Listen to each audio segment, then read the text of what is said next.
No hay duda que la época más bella y llena de luz de todo el año es la Navidad. Esto tiene su razón cósmica de ser. En esos días se produce el solsticio de invierno, que es el momento cuando el Sol se encuentra en el polo sur y emprende su camino hacia el polo norte. Ese día nace el Sol para todos los países del norte y la vida que parecía morir por el invierno, y renace para continuar el ritmo cósmico natural de las estaciones. El día en que el Sol llega a su punto extremo en el sur y comienza su retorno al norte es el propio día de la Navidad y es ese día que desciende oficialmente a la Tierra el espíritu de la Navidad. Esta fecha es variable, pero siempre se encuentra entre el 20 y el 25 de diciembre. Se adoptó como costumbre la fecha del 25 de diciembre, por relacionarse con el nacimiento de Jesús. Sin embargo, representa un tema de debate, por ser instituida probablemente en el siglo IV de la era cristiana, relacionándose más con la decadencia y caída del Imperio Romano, ya que coincidió con la culminación de la fiesta romana de Brumalia, donde se celebraba el nacimiento de Baco Dionisio. Bruma es un antiguo nombre en latín que se le atribuye al día más corto del año, o sea el solsticio de invierno, fijado en el calendario juliano el 25 de diciembre, a su vez también era la fecha tradicional del nacimiento de Mitra, el sol invencible, por ello no todas las comunidades cristianas la adoptaron. Cualquiera sea la razón para la elección de 25 de diciembre como fecha para la Navidad, es esotéricamente apropiada, ya que por un lado se asociaba el nacimiento de un maestro del mundo, con el renacimiento del sol. A medianoche del 24 de diciembre, conocida como el solsticio de invierno en el hemisferio norte en donde tiene sus raíces nuestra cultura, renacía súbitamente el sol, el que parecía estar cerca de abandonar la tierra para siempre, después de haber ido declinando paulatinamente por 6 meses. El sol reencarnado se elevaba sobre el horizonte oriental, avanzando por el medio de la constelación de Virgo, situada justo por encima del horizonte. De modo que era en la mañana del 25 de diciembre que el sol renacía a través de una virgen. Este era el gran y maravilloso evento para la tierra aquí abajo. Mas, para el mundo de arriba, había un evento paralelo, aún mayor. Para los sabios entre los antiguos al igual que para los esotéricos modernos, un sol salvador y dador de vida es el cuerpo del espíritu conocido como el Logos. El diccionario nos entrega 2 significados para este término: uno es el Hijo de Dios y el otro, la palabra de Dios. Es el Hijo de Dios, ya sea que se le considere un mensajero o un avatar, el que le trae al hombre la sabiduría de Dios en palabras. El recién nacido sol físico es, en un comienzo, un débil infante. Parece luchar en contra de la oscuridad, que es predominante mientras las noches sean más largas que los días, y esta valiente brega del juvenil sol continúa hasta que alcanza la línea del equinoccio de primavera.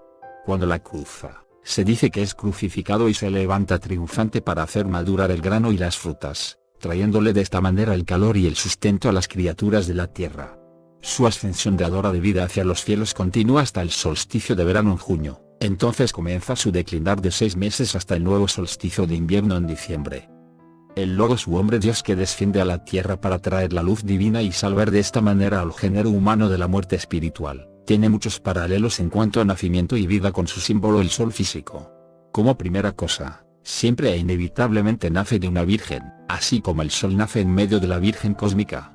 La madre del hombre Dios puede no ser una virgen en el sentido fisiológico, mas siempre lo es en el sentido espiritual. La vida de Cristo tiene una parte exotérica y otra esotérica. La parte exotérica se refiere a su historia, nacimiento, vida y muerte meramente física. La parte esotérica es la más importante, la razón de existencia del Cristo. Esta parte normalmente está velada al vulgo y solo tienen acceso a ella los iniciados a los misterios del fuego. Por eso, la vida de Cristo viviente es mal comprendida y resulta incongruente si se estudia teniendo en cuenta solo lo que se ha escrito de su parte exotérica. Su leve paso por la tierra de 33 años y solo 3 años de vida pública, fue tan importante que hasta ahora, 2000 años después, se recuerda como si fuera ayer, todo lo que sucedió con su venida a este planeta. La vibración de amor que ha quedado en el plano astral fue tan intensa que sigue vibrando y ayudando a las personas a cambiar el odio y el rencor por el dulce ensueño del amor. Uno de los enigmas del nacimiento es el objeto aéreo que guió a 3 reyes magos hasta el humilde pesebre en Belén en donde nació Jesús. Se dice que fue una estrella. Pero las estrellas no se mueven. El objeto fue un fenómeno astronómico o astrológico. Según los escritos, los sabios viajaron siguiendo una estrella que se detuvo sobre el lugar en el que Jesús había nacido. Fuera lo que fuese, los reyes magos la asociaron a Jesús, el rey de los judíos, que cuando grande iba a luchar por la liberación de Judea, hecho que había sido anunciado hacía cierto tiempo. La estrella o lo que hubiera sido ese objeto volador, Se asoció con Júpiter, el planeta rey, y a Régulo, la estrella rey, y al planeta Saturno. También se considera que podría tratarse de la estrella Sirio de la constelación de Orión. La Navidad ha sido reconocida y celebrada como una época de nuevos comienzos, mejores contactos humanos y relaciones más felices entre familias y comunidades. Así como las iglesias han ido descendiendo en su presentación profundamente materialista del cristianismo, el sencillo día de Navidad, que hubiera complacido al corazón de Cristo, ha degenerado en una orgía de gastos, adquisición de cosas agradables, siendo considerado como una buena temporada para el comercio. Por lo tanto, debe recordarse que cuando las fases de una religión inspirada por la vida, es interpretada en forma totalmente materialista, cualquier civilización y cultura pierde su sentido de los valores espirituales y responde principalmente a los valores materiales. Habiendo terminado su obra útil, debe desaparecer, por el propio bien de la vida y del progreso mismo. El mensaje del nacimiento de Cristo es siempre nuevo, pero hoy no es comprendido. Durante la era de Acuario, en la que estamos entrando con rapidez, el énfasis cambiará de Belén a Jerusalén y del niño Salvador al Cristo resucitado. Piscis ha sido durante 2000 años la luz que se expande, Acuario verá la luz ascendente y, de ambas, el Cristo es el eterno símbolo. La antigua historia del nacimiento será universalizada y considerada como la historia de todo discípulo iniciado que recibe la primera iniciación, y en su época y lugar se convierte en un servidor y portador de luz. ¿De dónde proviene el árbol de Navidad? En tiempos de los celtas, la noche del 21 al 22 de diciembre, es decir, el solsticio de invierno, era llamada Noche del Abeto Plateado. En ese día, los celtas tenían la costumbre de quemar un enorme tronco de abeto. Esta costumbre ha perdurado hasta hoy a través de muy diversas variantes, que comprenden desde el tan difundido y ornamental arbolito de Navidad, hasta el obsequio sotio, tronco que los niños catalanes golpean en Navidad y del que brotan milagrosamente ricas golosinas y regalos. ¿Por qué nos hacemos regalos por Navidad? Esta costumbre se remonta a las Saturnales romanas, en las que el culto al sol tenía un papel predominante y que se celebraban entre el 17 y el 24 de diciembre, durante el solsticio de invierno. A lo largo de dichas fiestas en honor a Saturno, todos los papeles de la sociedad romana se invertían, los esclavos se convenían en amos y estos quedaban a su servicio. Se autorizaban todos los excesos y libertinajes. Finalmente, los participantes en estas Saturnales se ofrecían regalos el 25 de diciembre, celebrando así el primer día del año al día del año. Parece correcto afirmar que la fiesta de los locos en la que se inspiran nuestros carnavales, que se desarrollaba en la Europa medieval, hasta el siglo XV, entre el día de Navidad y el de la Epifanía, era una prolongación de las Saturnales romanas. Cuando llegan las fechas navideñas son muchas las personas que se afanan en celebrar estas fiestas en compañía de sus seres queridos y familiares o amigos, fechas entrañables en las que se echa de menos la ausencia de aquellos que no están o que se han ido para siempre, fechas eternas en las que nos une un mismo sentimiento, el amor, potenciado por todo lo que significa la Navidad, amor a los que nos rodean, amor al prójimo. ¿Nació Jesucristo el 25 de diciembre? La fecha del 25 de diciembre es mágica. Celebramos el nacimiento del niño Jesús, pero, ¿por qué celebramos el 25 de diciembre el nacimiento de Cristo? El día 25 de diciembre es una fecha adaptada. En tiempos de antiguas religiones predecesoras del cristianismo, en esa misma se celebraba el Día del Sol Invicto o Nacimiento del Sol, y al no poder eliminar esas fiestas paganas se reconvertían al uso cristiano. Esta fecha no se fijó hasta el siglo IV. En esta fecha también se celebraba el nacimiento del dios viviente Mitra, que guarda paralelismos más que interesantes con el cristianismo y cuya doctrina adoptó el emperador Cómodo para su culto. Aparte de ello, en esta fecha también se celebraban cultos a Apolo. Sería Honorio en el 440 después de Cristo quien impondría esa fecha devorando otras tradiciones coincidentes. La fecha real del nacimiento de Jesús habría que ubicarla, posiblemente, entre los meses de mayo a julio, lo marca así los relatos y la climatología. Nunca hubiera sido en diciembre por la climatología adversa que no haría viable tener los rebaños pastando. Su nacimiento se debe ubicar en el 7 a.C. debido a las informaciones sobre la matanza de infantes de Herodes, hecho históricamente acreditado. Por el contrario, la fecha del 6 de enero es el día de la manifestación del Señor a partir del siglo II. Fue el propio Juan Pablo II, en 1983, quien dijo que solo son fechas simbólicas y nunca exactas, en referencia a las celebraciones navideñas. El Papa Fabián consideró sacrílego a los que trataban de datar la fecha del nacimiento de Jesús, que se dató posteriormente entre los días 6 y 10 de enero. La fecha del 25 queda marcada como opción a desbancar los numerosos cultos solares. El Papa Liberio entre el 354 y el 360 fija como inmutable la fecha del 24 al 25 de diciembre como en la que se produciría el nacimiento de Jesús. Como dato curioso también me permito apuntarle que Jesús probablemente no nació en Belén, sino más bien entre Nazaret y Cafarnaún, aunque la tradición piadosa y la estrella nos indiquen que fue la vieja ciudad eterna con su eterno y humilde portal. ¿Qué fue la misteriosa estrella de Belén? Es anormal que un objeto celeste llámese estrella, cometa o meteorito guíe durante días a unos reyes que procedían de Oriente. Por ello el motivo es muy debatido y la pregunta siempre flota: ¿qué fue la estrella de Belén? La estrella de Belén pudo ser un playo volador según algunas teorías, aunque no hay datos que avalen esa teoría, pese a que por su extrañeza lo podríamos catalogar como tal, y tampoco hay datos astronómicos sobre ningún cometa o fenómeno análogo en la fecha del nacimiento de Jesús. Posiblemente se trató de una conjunción Júpiter y Saturno en Piscis muy luminosa hacia al menos 7 a.C., el año que anteriormente referíamos como el del nacimiento real de Cristo, según la matanza de los inocentes. ¿Quiénes fueron los Reyes Magos? ¿A quién no le emociona recordar la noche de los Reyes Magos? La impaciencia para ver los regalos, ir a coger caramelos al son de los alocados beduinos, las luces, el colorido de las carretas, es la noche de la magia. La noche de los niños, pero los Reyes Magos no siempre fueron 3. Su número varió a lo largo de la historia e incluso al rey Baltasar no se le convirtió en rey mago negro hasta el siglo VI para simbolizar las razas en la tierra y por necesidades de la iglesia de aquellos tiempos. Un rey negro que habitualmente era el que traía el carbón a los niños cuyo comportamiento había sido malo, y que con el tiempo se ha convertido en el rey mago que mejores y más regalos da a los niños. Según los escritos atribuidos a San Mateo, los reyes no eran reyes sino magos, incluso se les representaba originariamente con el gorro frigio de mago y sus nombres no aparecieron hasta el siglo VI. Los reyes magos hasta el siglo IV fueron 2, 4, 6, 12 e incluso 60. Incluso se les puso edad a cada uno de ellos en el siglo XV. Petrus de Natalibus fijó que Melchor tenía 60 años, Gaspar 40 y Baltasar 20 años representando las edades del hombre. La descripción física discrepaba de las narraciones que existían en la época. Los Reyes Magos hacen su primera aparición en representación pictórica en un mosaico en Apollinare Nuevo Rávena, en el siglo VI, y su celebración en Europa no comienza hasta el siglo VII, aunque diferentes historiadores lo calculan también en torno al 5 o 6 después de Cristo.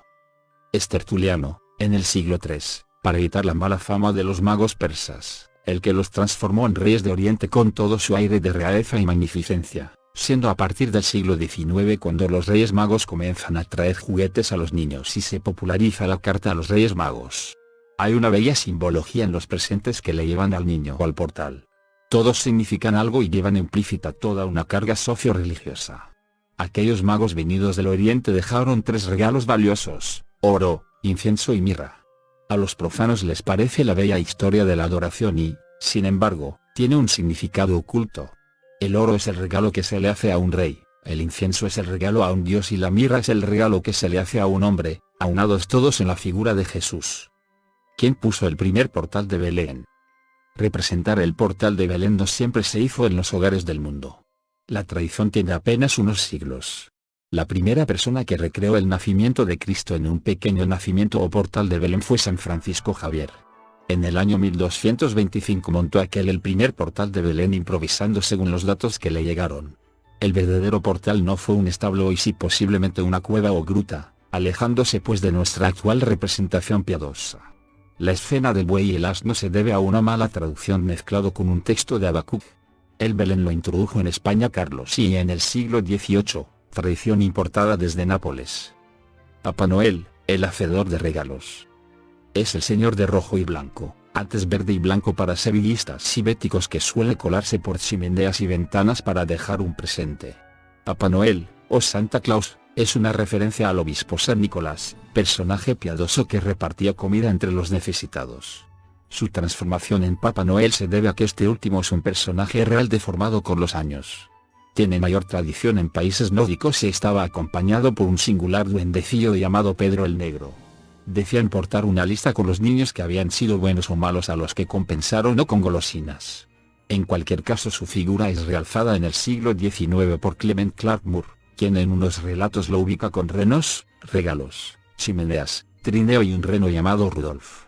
Thomas Nast lo americaniza y Coca-Cola le da su apariencia actual en 1931. Su origen festivalero hay que buscarlo en la Nueva Ámsterdam de época, hoy día Nueva York. De allá regresa a Europa transformado, como si de Halloween se tratara. El árbol de Navidad, de la vida. ¿Tiene puesto ya el árbol de Navidad en casa? ¿Sabe de dónde viene la tradición? La colocación del árbol adornado como ornamento conmemorativo de las fechas navideñas, o árbol de Navidad, es una tradición que procede de pueblos del norte que no adoraban imágenes. Se le llama el árbol de la vida, de la luz o del Edén, y cada rama era engalanada con una luz símbolo de la vida y que posteriormente, diferentes pueblos, lo simbolizan como el Redentor, tales como Alcasia, pueblos germanos y escandinavos.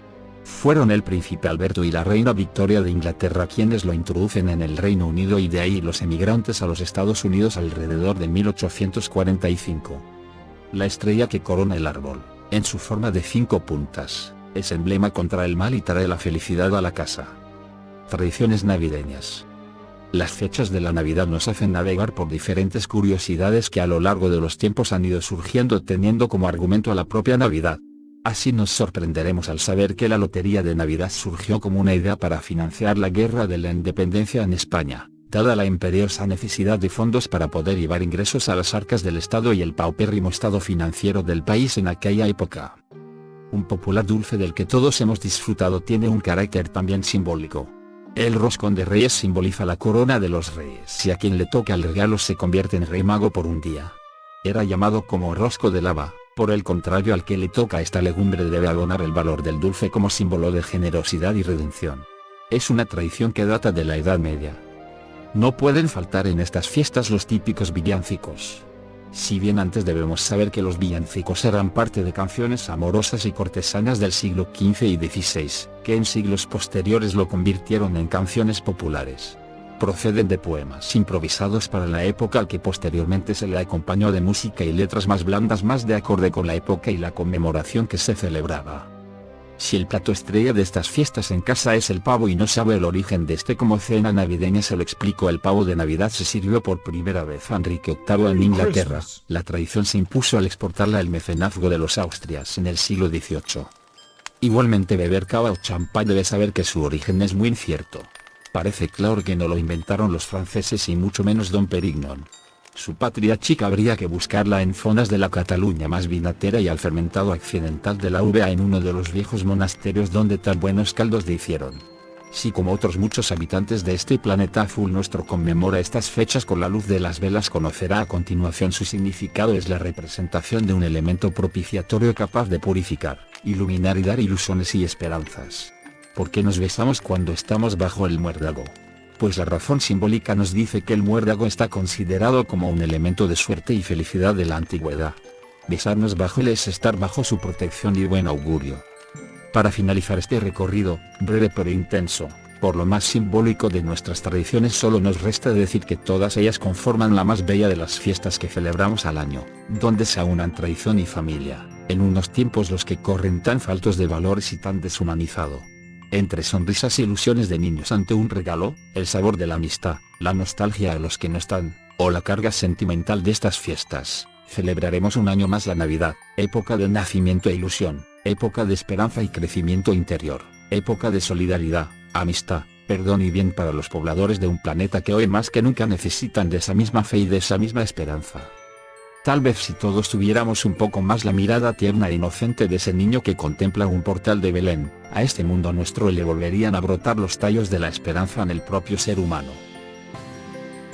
Si te gustó el video, dale like, suscríbete y compártelo. Muchas gracias.